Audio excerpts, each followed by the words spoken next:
माणूस म्हणून जन्म मिळतो नशिबानं, माणूस म्हणून जन्म मिळतो नशिबानं, पण माणुसकी मिळते ती संस्कारानं.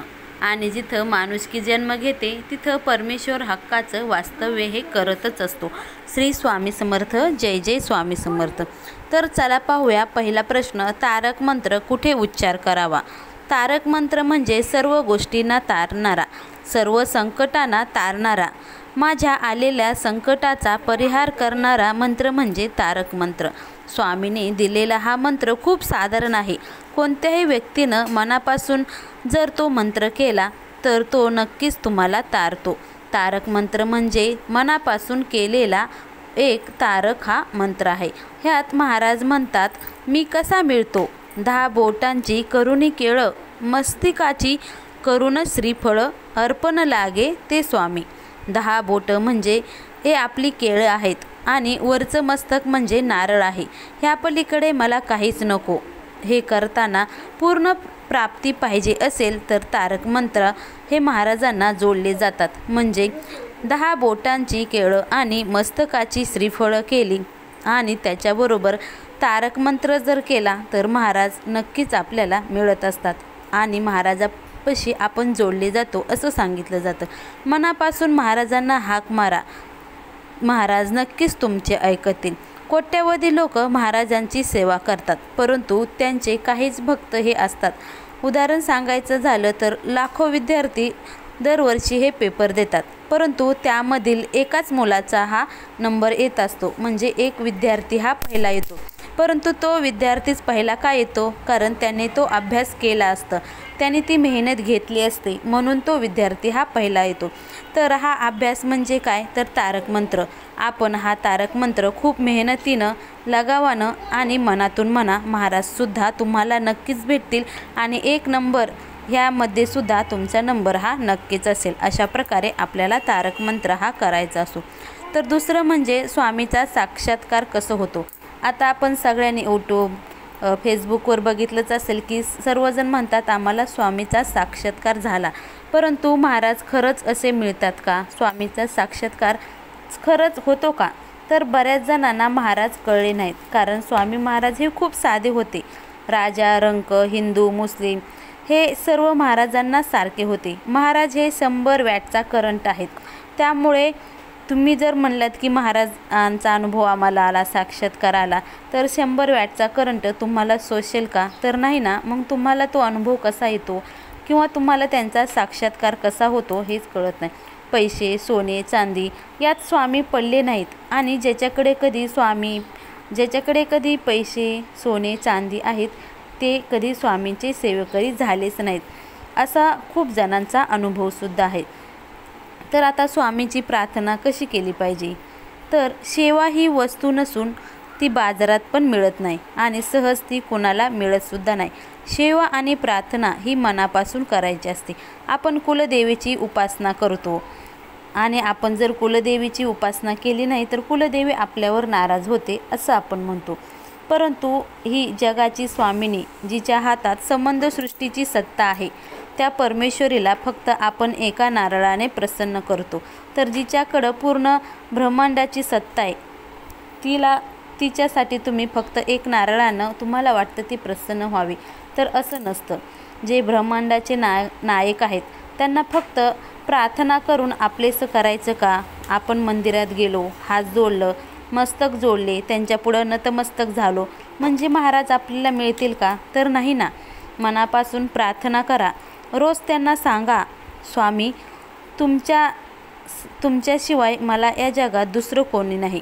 माझ्या प्रत्येक संकटात, माझ्या प्रत्येक दुःखात, माझ्या प्रत्येक विवंचनेत आपल्यासारखा तारणारा दुसरा तिसरा कोणीही नाही.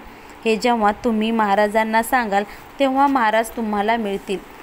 हात जोडले, प्रार्थना केली म्हणजे महाराज मिळतात असं नाही. मनापासून प्रार्थना झाली पाहिजे, त्यावेळेसच तुम्हाला महाराज मिळतील, हे तुम्ही लक्षात घ्या.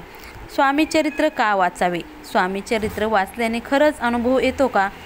तर जी आपली उपास्य दैवत आहे, जसे की भगवान शंकर, श्रीराम, श्रीकृष्ण, श्री विठ्ठल किंवा कुठलीही उपास्य दैवत असे, त्यांचं आपण जर मनापासून केलं, जेव्हा आपण त्यांना हाक देतो तेव्हा ते आपल्याला ओ देत असतात.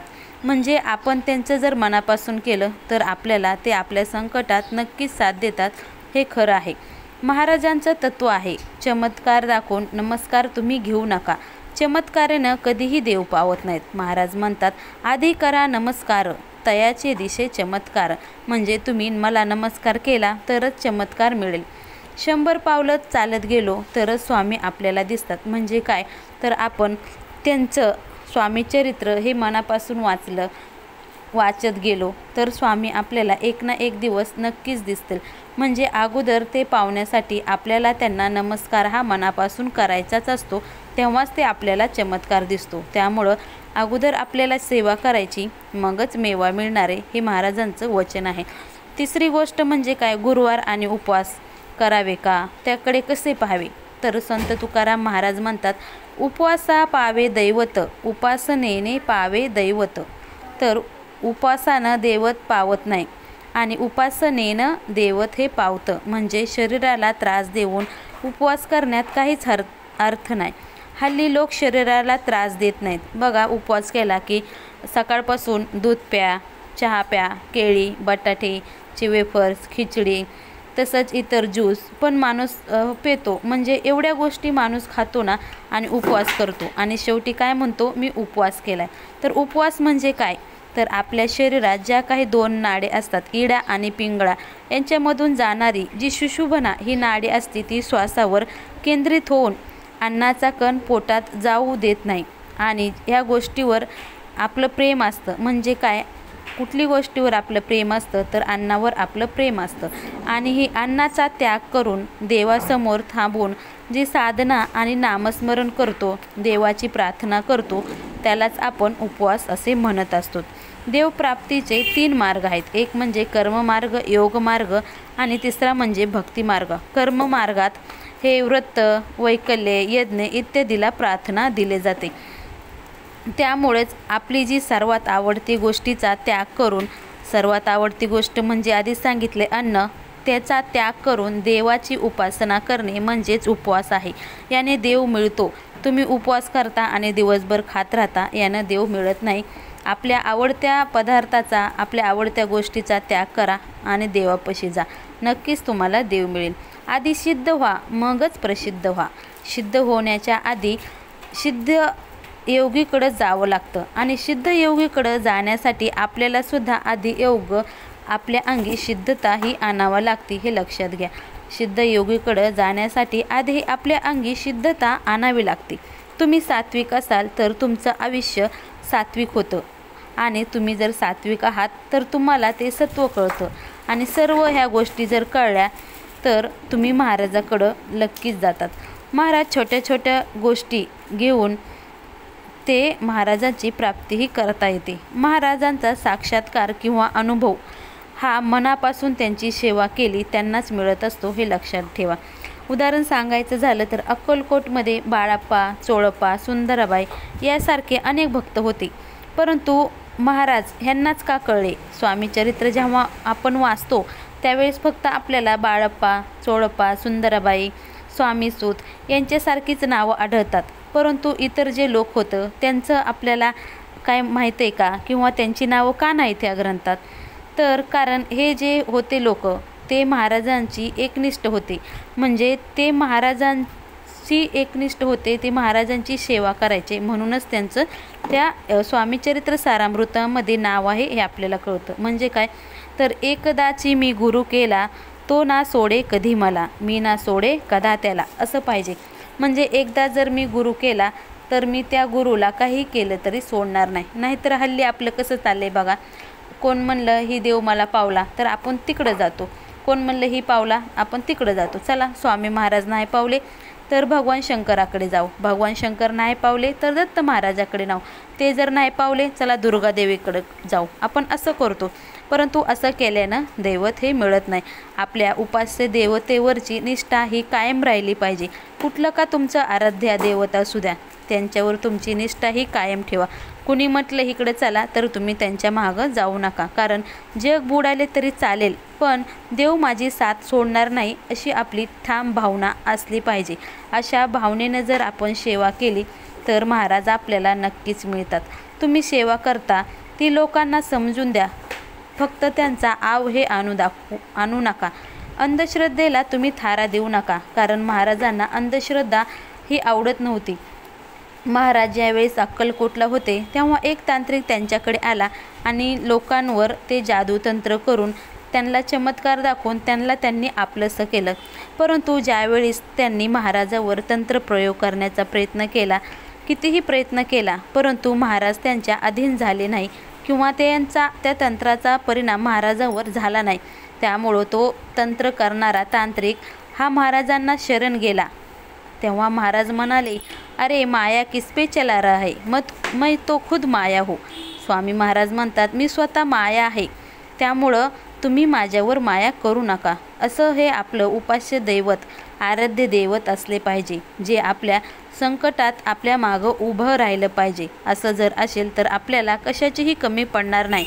आणि ज्यावेळी काही वाईट लोक अशा लोकांवर इतर तांत्रमंत्र किंवा कुठलीही जादूटोणा करण्याचा प्रयत्न करतात आणि ते जर लोक स्वामीचे सेवेकरी असतील तर स्वामी महाराज त्यांच्या पाठीशी उभा असतात आणि जे कोणी तांत्रमंत्र करतं त्यांना महाराज कधीही सोडत नाहीत. त्यामुळं आपलं आराध्य दैवत काय आणि कुठलं हे आपण ठरवून घ्या आणि ते एकच ठेवा आणि त्यांच्यावर पूर्ण एकनिष्ठेनं आपण त्यांची सेवा करा. बघा, ते तुमचा कधीसुद्धा साथ सोडणार नाहीत.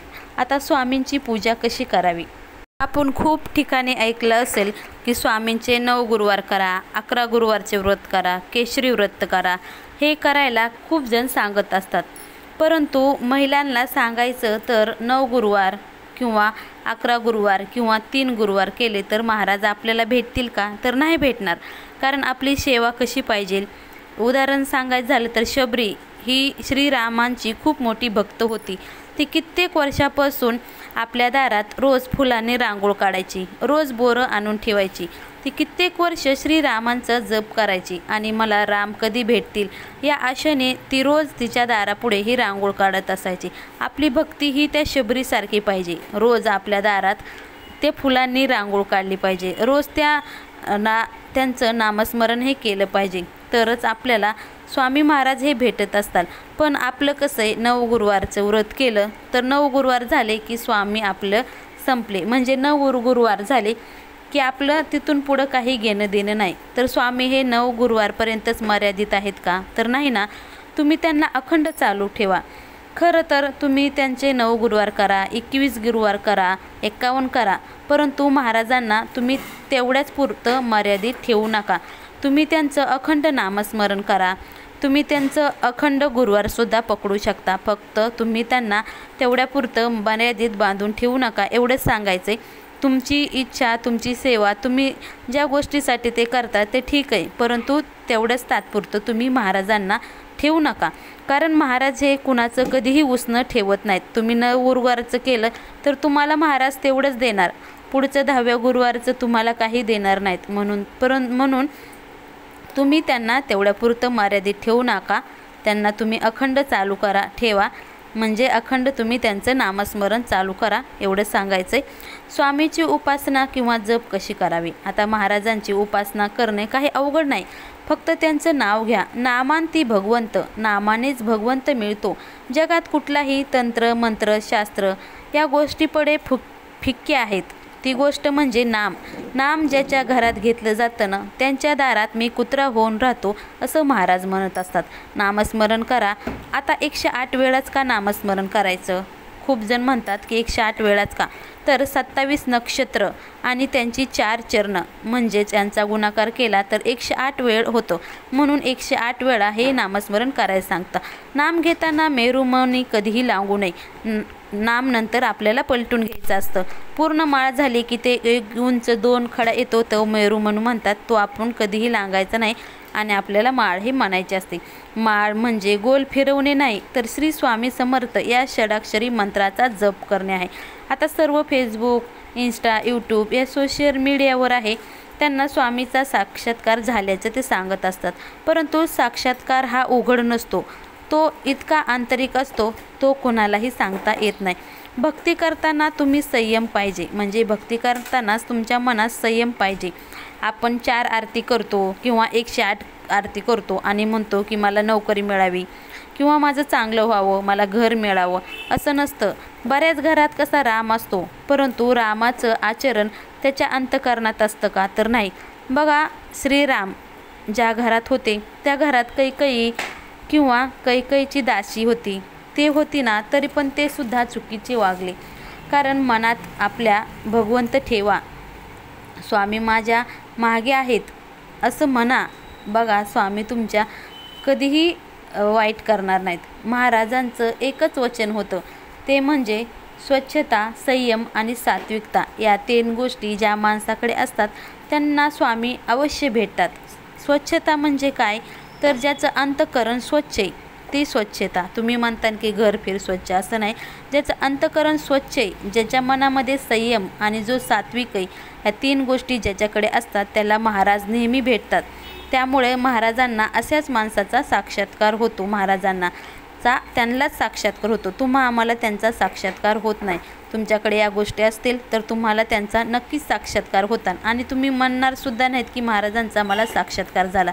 कारण हे उघड सांगणं इतकं सोपं अजिबात नाही. मीपणाचा सुहाकार करा. ज्यावेळेस तुम्ही मीपणाचा सुहाकार कराल तेव्हा तुम्हाला स्वामी अवश्य भेटतील. तर तुम्हाला कळलंच असेल की स्वामी कसे भेटतात, त्यांची कुठली सेवा करावी.